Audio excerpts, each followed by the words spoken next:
Մարդասիրական օգնություն, սննդամթերք եւ առաջին անհրաժեշտության ապրանքներ են ստացել Արցախից բռնի տեղահանված եւ Հրազդանում ու Մերձակա համայնքներում հաստատված քաղաքացիները։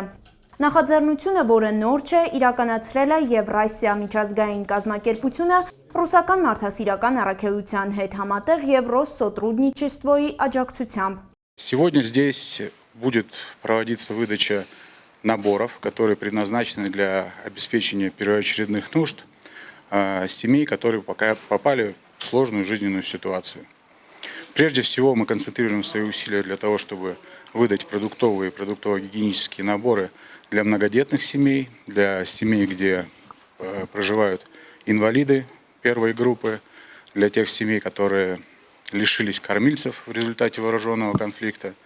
тех семей, где есть люди, которые, собственно, получили ранения в ходе боевых действий,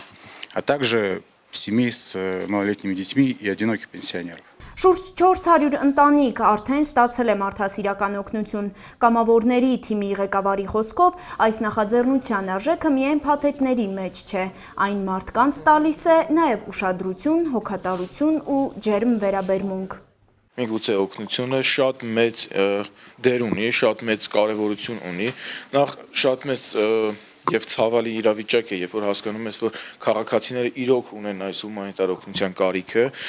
սա ձևական չի, ինչ որ բնույթ չի կրում, այլ իրոք քաղաքացիները ունեն սրա կարիքը, իրենք նույնպես դիմում են, մենք փորձում ենք հնարավորինս կերպով իրենց աջակցել եւ դրանից բացի նրանք հասկանում են, որ նրանք անտեսված չեն առաջին հերթին նրանք հասկանում են, որ անտեսված չեն, որ նրանց մասին մտածող կա, նրանց հոգսերով անհանգստացողներ կան, ովքեր որ շաբաթ, կիրակի կամավորները, երիտասարդները, ինչպես նաև կազմակերպիչները, չունենալով, այսպես ասած, ինչ-որ գրաֆիկ, հանգիստ, կամավոր կերպով յուրաքանչյուր պայմաններում դա լինի ամառվա ամենաշոգ շրջանում պլյուս, չգիտեմ, 35-36 ջերմաստիճանի տակ արևի տակ, թե այս պահին արդեն մինուս ջերմաստիճանի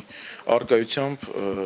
շրջաններում պատրաստակամ են, իրենց կողքին են եւ կանեն հնարավոր մաքսիմալային ինչ կարող են։ 14-ամյա Հայկ Ավանեսյանը եւս արցախցի է, բայց այսօր այստեղ էր որպես կամավոր։ Հրազդանում ապրում եմ մոտավորապես 3 տարի, կամավորական ցանկացել եմ դառնալ, որպեսզի օգնեմ մարդկանց եւ նրանց ընտանիքներին։ Ծնունդով Շուշիից պատանին ասում է կամավորություն է անում, որ հպարտանա եւ վստահ լինի, որ կյանքում բարի գործեր է արել։ Հայաստանի տարբեր քաղաքներում եւ համայնքներում մարդասիրական այս ծրագիրը ներառում է 5730 ընտանիք։ Ծրագրի շահառուները վստահեցնում են, նմանատիպ ծրագրերը կենսական նշանակություն ունեն, քանի որ առկա են զբաղվածության հետ կապված դժվարություններ, իսկ պետական աջակցության ծրագրերից դուրս մնալը էլ ավելի է բարդացնում մարդկանց սոցիալական վիճակը։ Մարդիկ մենակ քաղաքացի դառնալուց հետո մի 3 ամիս էլ ձգձգվում է, որ ինքը արդեն սերտիֆիկատից օգտվի, ասինքն մինչև տուն ես գտնում, մինչև տան թղթերը կարգավորում ես, որ դու լիարժեք դառնաս առանց վարձ տող մարդ ու այս պահին էլ որ աջակցական ծրագիր չկան, այ որտեղ ուզում ես աշխատի, բամորի գործ օրը 10,000 է, իսկ պետական գործն էլ 140,000 է, որ հաշվում ես մենակ քո աշխատածը կոնկրետ գալիս է տան վարձ, դաժե կոմունալը մի քիչ պակասում է։ Այնքանով որ ես արդեն պիտի մի 3 օր աշխատեմ, որ ես օգնությանը համապատասխան մեր տան այս կարիքը հոգամ։ Այս պահին ցանկացած օգնությունն էլ ինձ թվում է բոլորին պետք է, մանավանդ այդ աջակցություններից, որ արդեն հիմնական ով որ սերտիֆիկատ օգնակարանա ձեռք բերում, արդեն ձեռքում է աջակցություններից, ու մանավանդ են ընտանիքները, որտեղ երեխաները շատ են, որտեղ ասենք մանավանդ Հրազդանի պայմաններում մի քիչ աշխատանքի պահն է դժվար, որ աշխատանք չի լինում, ցանկացած օգնությունն էլ